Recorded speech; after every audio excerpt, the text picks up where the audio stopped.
खुशखबर लाडक्या बहिणींसाठी. काय आहे खुशखबर? हे बघा, भरपूर बहिणींचे हप्ते थांबलेले आहेत.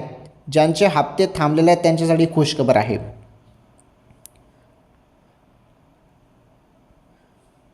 जी तारीख तुम्हाला दिसत आहे 31 मार्च, ही शेवटची तारीख आहे. बघा, मार्च महिना चालू आहे, शेवटची तारीख आहे. लवकरात लवकर KYC करा. KYC दुरुस्त.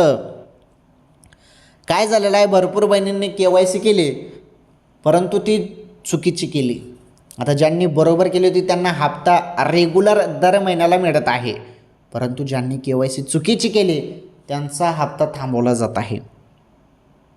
तुमचा हप्ता पण थांबवला गेला असेल तर पटकन तुम्ही KYC करून घ्या. KYC दुरुस्ती करून घ्या, नाहीतर तुमचा पण हप्ता थांबवला जाईल आणि तुमचे पैसे पण थांबवले जातील.